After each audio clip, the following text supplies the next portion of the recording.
Welcome to another episode of Champagne Dreams. You guys know who we are right now. I'm Stephanie. This is Darryl.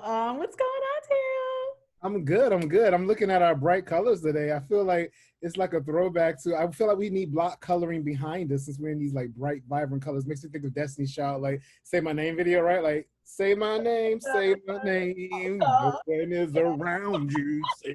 I mean, that's not a sample of me singing for real though, but Yeah, it is. in your boy group from back in the day, you could actually sing. I could actually sing. So let's be clear. But but welcome. We're so glad to have you with us. I think where should we dig in? It was just so much going on this week. Much going on. So remember 2 weeks ago, we guys told you about Megan Thee Stallion getting shot in the foot or in her feet. So last week, I think it was Draya, she's a model actress. She was on a podcast and mentioned, like joked about her getting shot, saying like, oh, I want somebody to love me as hard as that they'll shoot me. And that was really bad judgment, not because it was just a terrible thing to say, but because she has endorsements. One of her endorsements happened to be Savage Fenty, which is Rihanna's line. Rihanna's been a victim of domestic violence, and so she lost her endorsement. The joke just didn't, I think in her mind, she thought this was going to be like, oh, wow, Dreya's so funny. And then that's not how it read because, yeah.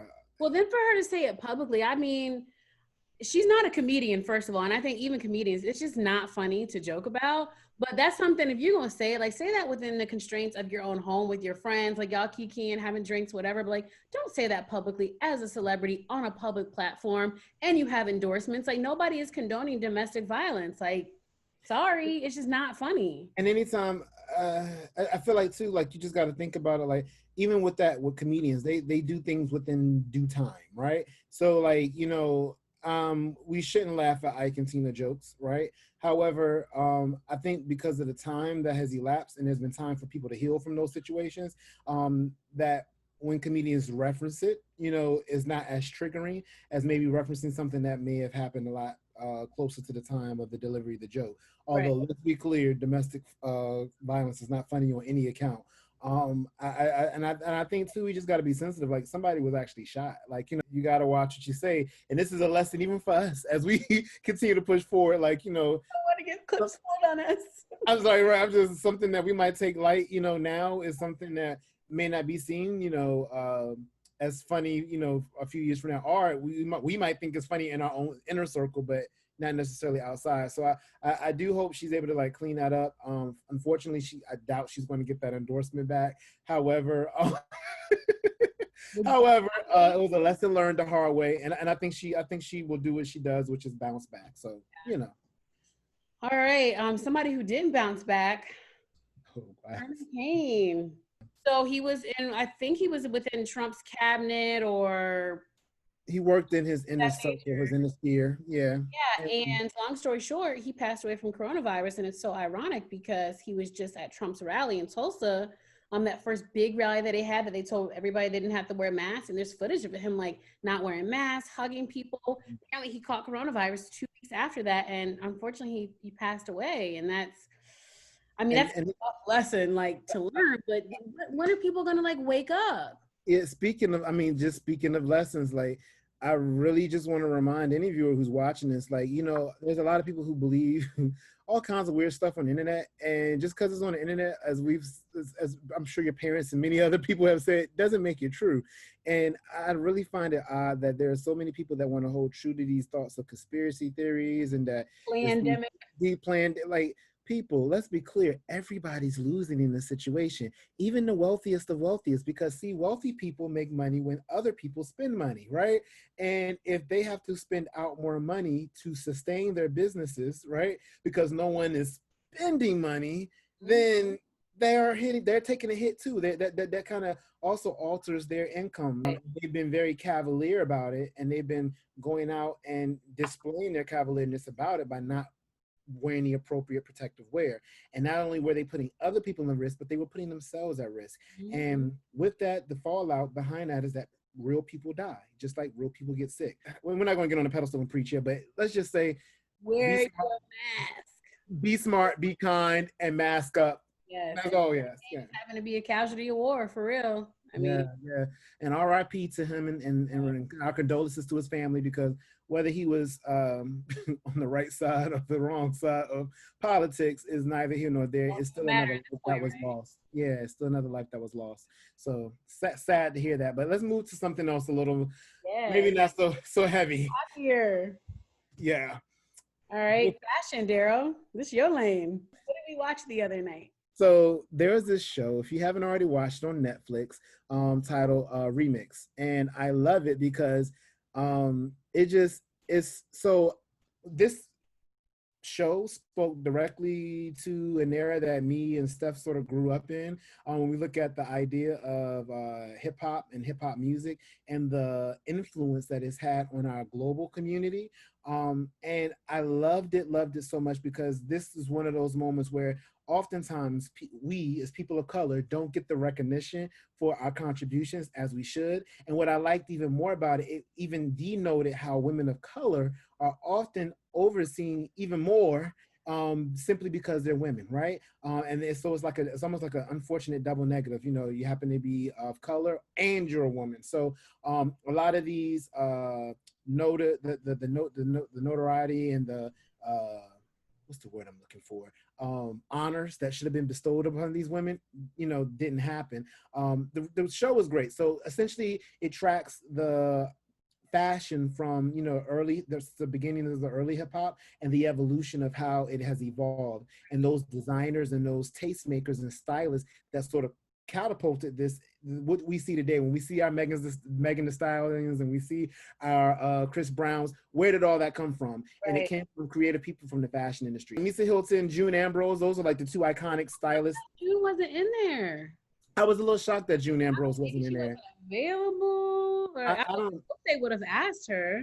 I would, one would have hoped, because I mean, you think about the iconic video she did, like Missy Elliott's "I Can't Stand the Rain." She also worked on a few of Diddy's videos as well. Stylist, like, Yeah, she's iconic, but again, Misa Hilton, it just is epically iconic. I mean, like without her, there would be not the Little Kim that we know of today, right? being a woman, I think it's amazing.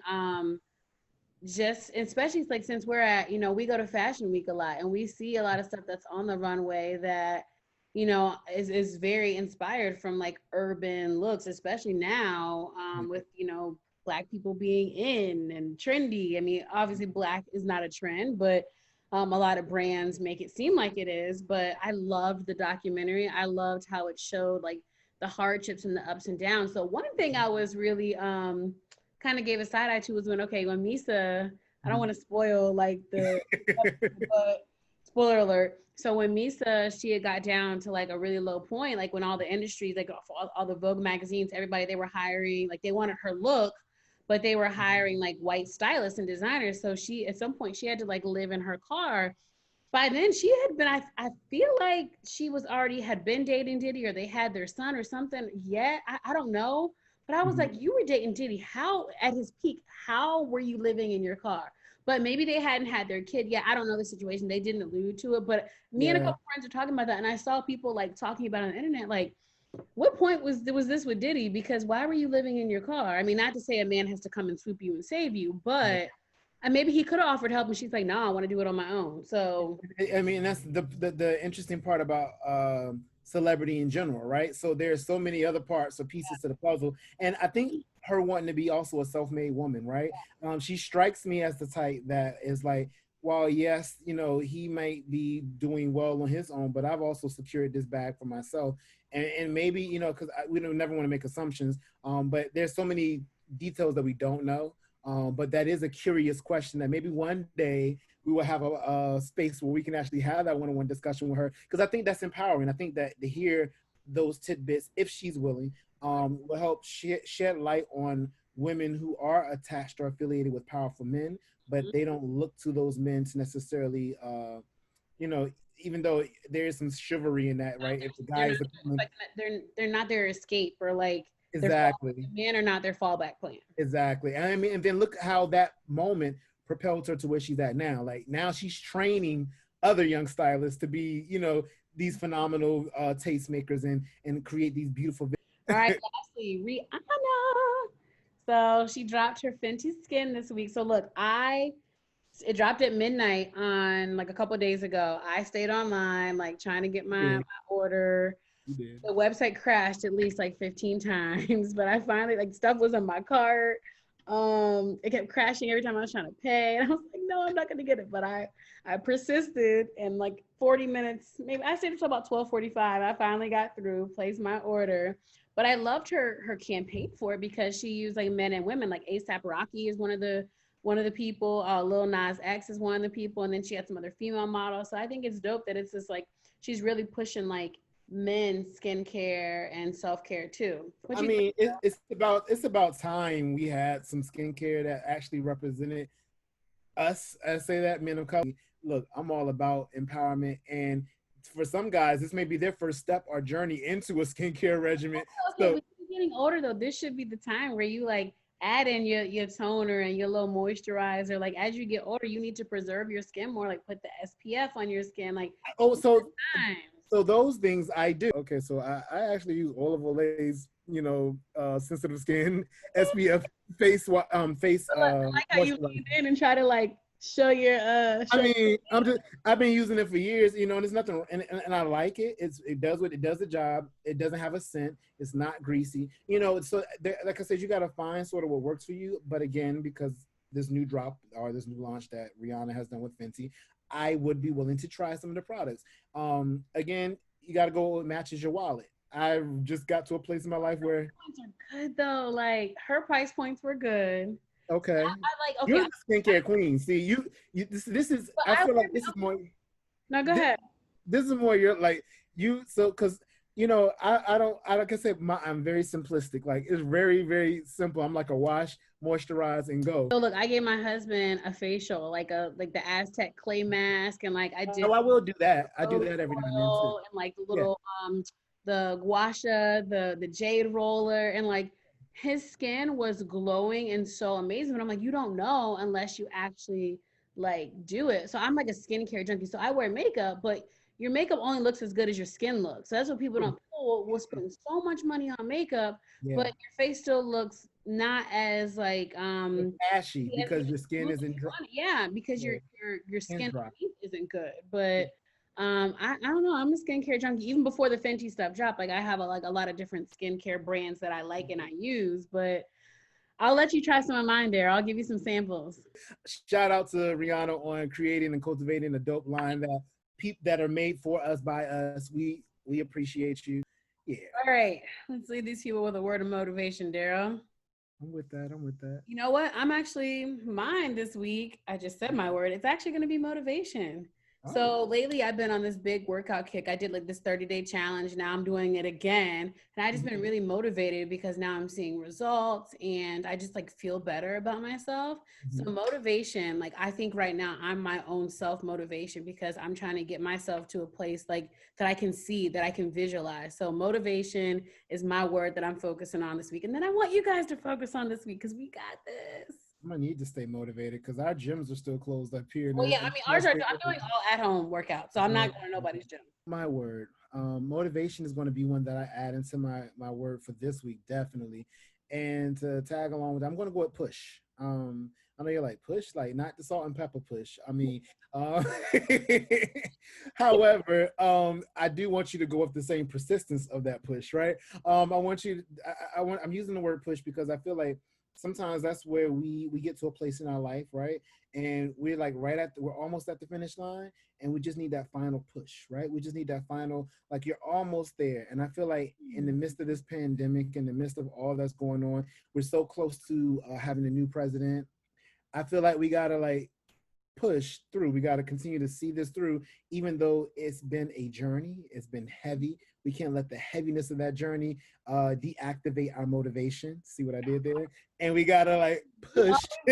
We got to like push through. And I feel like once we push through and we're able to see what it looks like on the other side, that we'll be stronger for it and that we'll be in a happier space because of it. So, so pushing motivation, you hand in hand. Hey.